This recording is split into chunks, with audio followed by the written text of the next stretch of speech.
this, imminent, like it could have been over a period of months, or how did I understand that right? Yeah, he said it's time to talk transition to see where my head was at, his head was at, and it really wasn't until Monday night that and he told the story, and we were kind of texting and talking, and Monday night is when I knew for sure that the time was going to be now.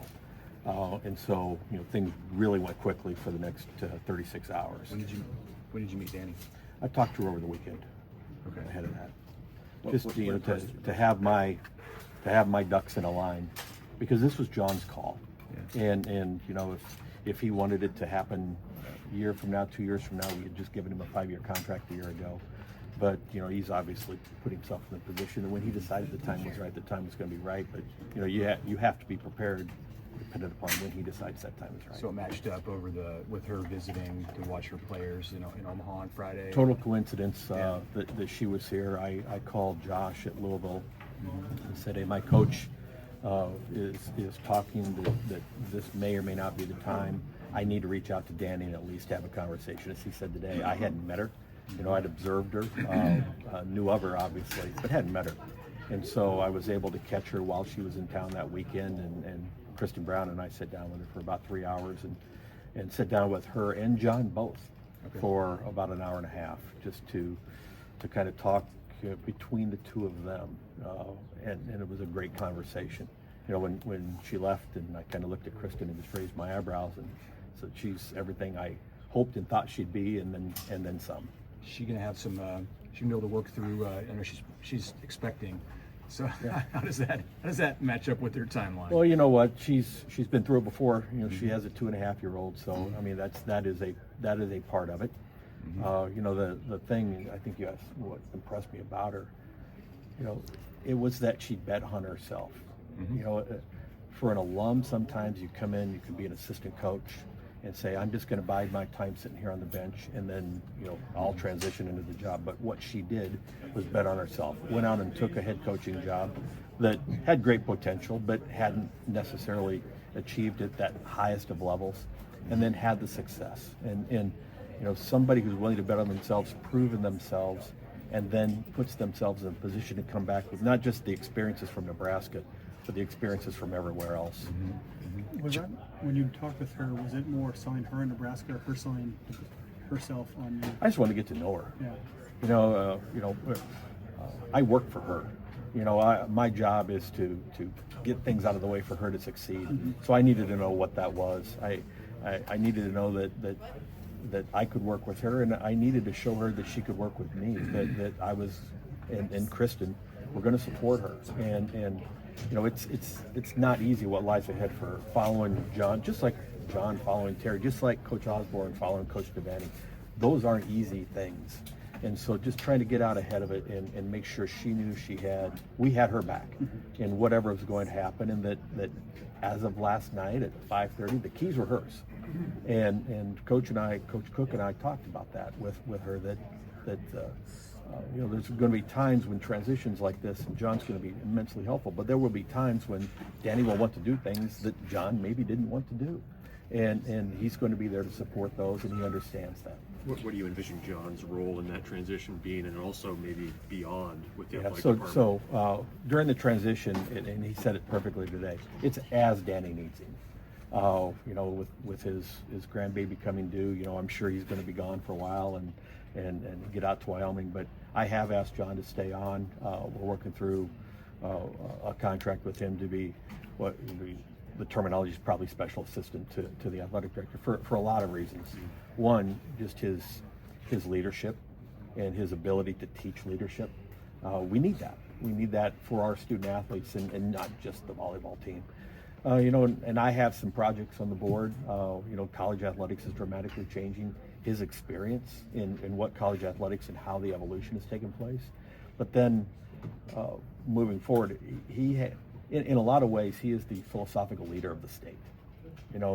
He spoke this morning. He spoke twice yesterday before he met with the team.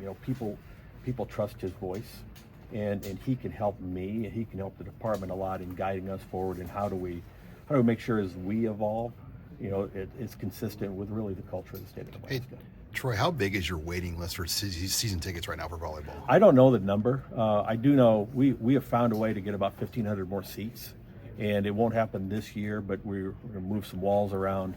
So when we get into the 26 season, the goal is to get to about 10,000 in Devaney. I don't know exactly what the waiting list is. I do know I was told a story when I first got here that you normally in the off season you have some people move off and people move in, and if in college athletics, if you get an 80% retention rate, it's dramatic. We had 40 tickets available in between last season and this upcoming season. My guess is that will be higher than what we have available going into this season. I was also told a story of someone who donated $125,000 and did not get high enough in priority to get one of those 40 tickets. So it's something else, but that's not a problem, and it's not as I asked Coach about PBA. What are your thoughts on it? That is the greatest home court advantage. The players have their locker room. The players practice there. It is their building. They own it. They're there 24/7.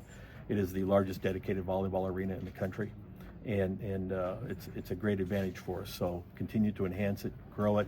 Now that Danny's coming in, Danny, what do you want? Let's put your mark on it. What do you want in here? And that's a conversation we'll have as time evolves.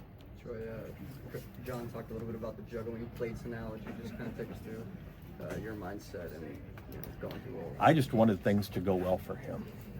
I wanted this. He's earned everything that happens, and I wanted to make sure, one, that this is really what he wanted to have happen.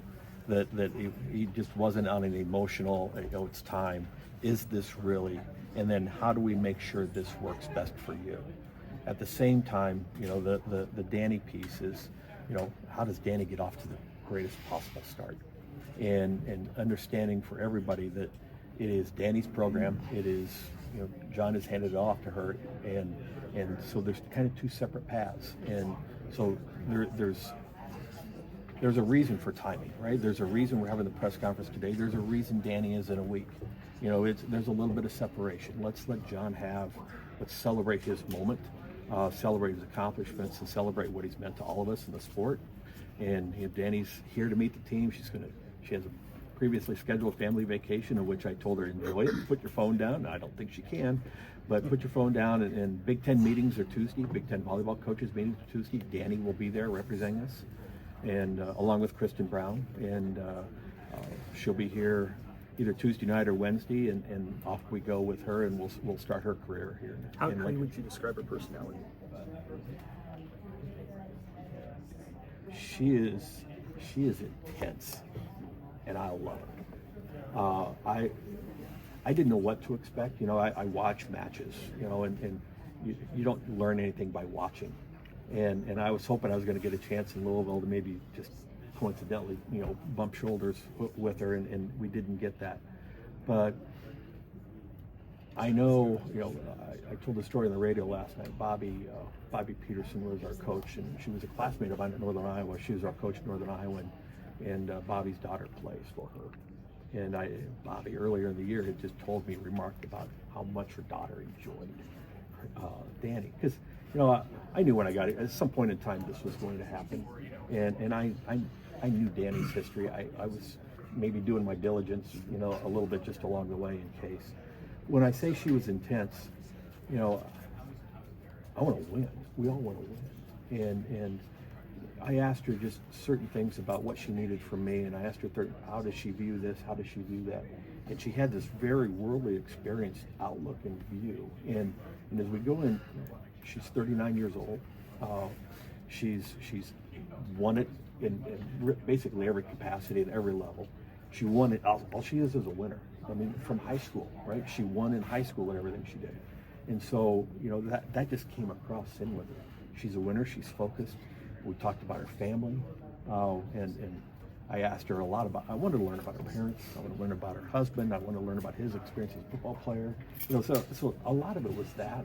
It's just, is we need to make sure we can work well together. And I came out of that very, very excited. And then, honestly, hopeful that she was excited as I was. Yesterday was fun after the announcement. we didn't have a very big gap between the announcement of John and the announcement of Danny, and that was all coordinated with Louisville, and I can talk about that forever, how well that went. But there was enough time for a few people to reach out to me on social media telling me that I was going to get run out of town if it wasn't Danny. And so, I was glad we didn't have a longer transition, but I knew the state of Nebraska wants her. And that's, you don't hire somebody because, but we joke about this being a no-brainer. If Danny hadn't been a Nebraskan, if she hadn't played at Nebraska, and if she wasn't an assistant coach at Nebraska, she was an absolute right person to be the head coach at Nebraska. And then you add all those other things, and couldn't be more excited. On top of all of that, just knowing that she had written in her contract at Louisville that a way for her to come here, I guess how much confidence does that give you and excitement knowing that she's fully bought in, being a former player herself? I wouldn't have needed the contract to know she's fully bought in. If you come through this program, you're fully bought in if there's a chance to come back to this program. And honestly, at where this is at and at the level of this volleyball program, it wouldn't have mattered if there was a buyout in there or not. Hey, Troy, with the future of revenue sharing, how do you handle volleyball? It's so unique at Nebraska. It's, a lot of schools aren't going to be like Nebraska, but you're in the spot where it makes you money. How do you handle revenue sharing with volleyball in the coming months? Well, Coach and I talked about, there in some ways there is not a market there. We've seen a market evolve in football. We've seen a market evolve in men's basketball, but we really haven't seen what the market is in volleyball. So we're flying a little bit in the dark. I think the one commitment that I made to both John and to Danny is that, we should be the market leader. We're the market leader in about everything. And I just need the guidance from them out on the street and down in the weeds to know what it's going to take to be the market leader. And I think we've started with a pretty good plan with Coach, and Danny and I spoke about that. As it evolves, we have to be flexible because, I think how I looked at revenue sharing rather looked 2 months ago maybe is even different today, including in the sport of volleyball. So we'll continue to evolve, but the nice thing about Danny doing this on her own with her own program, she's been in this position, she's been navigating this world, and so it'll be a very smooth transition for her. Troy, as all this was occurring behind the scenes, was there ever, and it all went very well, was there ever a concern that there would be a league that is, Absolutely. did you try to control it? Well, I would say this, I've never been involved in one of these where there wasn't a league of some sort, right? And there wasn't here. And in this situation, we have a lot of our staff involved. Louisville has a lot of their staff involved. Assistant coaches are talking. There's agents involved. There's a lot of ways to this league. I had a couple of texts on yesterday afternoon that I worried that it was starting to get out, but it didn't. If it does, it does. But if it does get out, what it does is it's unfair to the women in those two locker rooms. And John talked about it. It was a very emotional locker room. He did a wonderful job with it. But it's emotional. Imagine if they turn on social media and they start seeing these rumors, and you want to hear it from your coach. And so I was very pleased that it didn't leak out. I was prepared for it to leak out, and we had some contingency plans if it started to leak. I did get a couple of texts, and I ignored people that I don't normally ignore, which is probably a hint. But how it came down, I think, was the fairest to both locker rooms. Yeah, it's kind of refreshing. Yeah, and I talked to the Louisville AD today just about the forensic analysis of how everything went down, and I told him I was as proud of his staff as I was of ours, and we're very fortunate that we have people working for us. We probably had, until Monday, there were probably 3 people that knew inside the department. On Monday, we had to get more people involved, and we probably had, before the announcement yesterday, there's probably 20 people that were involved and had full knowledge of what was going on. But it's a credit to them that they understood the importance of and the respect of the athletes enough that they held that information tight. Thank you. Right. John mentioned the spring match in order, at least conversations there. Obviously, you guys have been in Central Nebraska numerous times. Is that something Danny's going to continue, or what are the latest details there? I haven't talked to her about it. I know part of why John was in Western Nebraska was I think he has a site lined up for the spring match, but we haven't talked in great detail, and that's part of this transition planning that will go on with Danny. Nebraska's obviously a unique place. how much value is there in having somebody that's kind of been through that, walking into a situation like this where you're replacing John Cook and kind of understanding, I guess, the lay of the land and how things are going? It's good. It can be good or it can be bad, right? It can give you predispositions that are or not reality. And you know, for me walking in, you know, as an outsider, it was great to take everything and you know and learn it along the way without those predispositions. I think because of the animal that Nebraska volleyball is and the role that Nebraska volleyball has in really the culture of the state, and you know, talking to Commissioner Petit, the role it has in leading the sport and leading the Big Ten in the sport, I think the experience is invaluable for Danny. Having been here, I think the coaching experience is much more valuable. But I go back to the most valuable experience she's going to bring with us is the last 8 years at Louisville, and having her own program and not having John sitting there beside her. And making those decisions in the absence of any of the people that maybe had been her mentors or her thought leaders that had been along with her. So, why was it so important to you to have, you know, John's announcement and Danny's close together, then also working with Louisville when Danny announced that she was leaving and they appointed a new coach? How important was all that? If we announced John and there was a pause, the speculation would have been rampant. Danny would have had people nipping at her heels. Her players would have been, you know, flustered, flummoxed, and Danny didn't want that. At the same time, I didn't want one announcement that these two things were happening because John deserves his own announcement, right? So the fact that we coordinated the meetings with the teams was really just in respect to the women in the locker rooms, and that's why it was important.